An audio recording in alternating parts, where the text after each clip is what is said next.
শিল্প ছাড়া রাজ্যের ভবিষ্যৎ নেই। নদিয়ার কল্যাণী থেকে এমনটাই বার্তা রাজ্যসভার সাংসদ শ্রমিক ভট্টাচার্যের। তৃণমূলকে কটাক্ষ করে তিনি বলেন, একটা রাজনৈতিক সমাজের মধ্যে থেকে কোনো দিন কোনো রাজ্য দেশের উপকার করতে পারেনি। আমরা চাই একটা রাজনৈতিক সমাজ সরে যাক, পশ্চিমবঙ্গে শিল্পে সুস্থ প্রতিযোগিতা থাকুক, শিক্ষিত তরুণ প্রজন্ম কাজ চায়। সেই লক্ষ্যে এই সরকার বদ্ধপরিকর। 1 বছরের মধ্যে মানুষের আশা আকাঙ্ক্ষা পূরণের আশ্বাস দেন তিনি।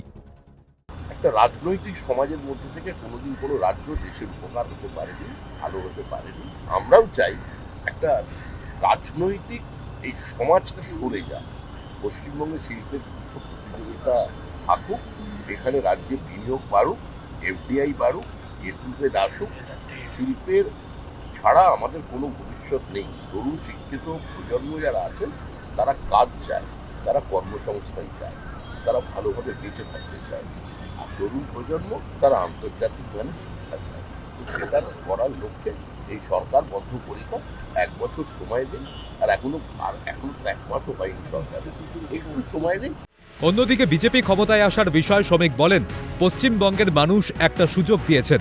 এটা আমাদের একার কৃতিত্ব নয়, সারা পৃথিবী থেকে এখানকার যারা ভোটার তারা ভোট দিতে এসেছেন। ভোটার নন, গ্রিন কার্ড হোল্ডার, তারাও এসেছেন, প্রচার করেছেন।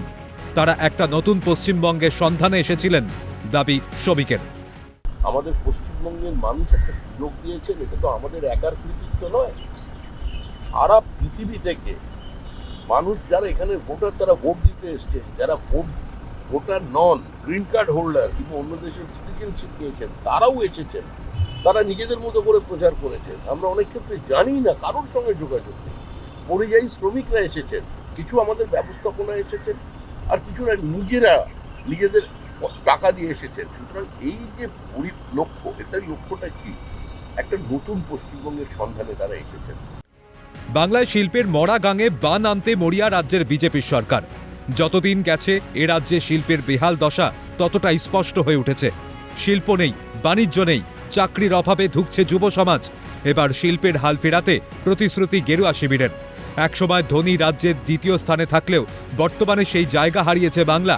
এই শিল্পের অবনতির কারণে আগের সরকারের রাজনৈতিক অস্থিরতা এবং নৈরাজ্য, প্রশাসনিক ভুল সিদ্ধান্তকে দায়ী করেন অনেকে।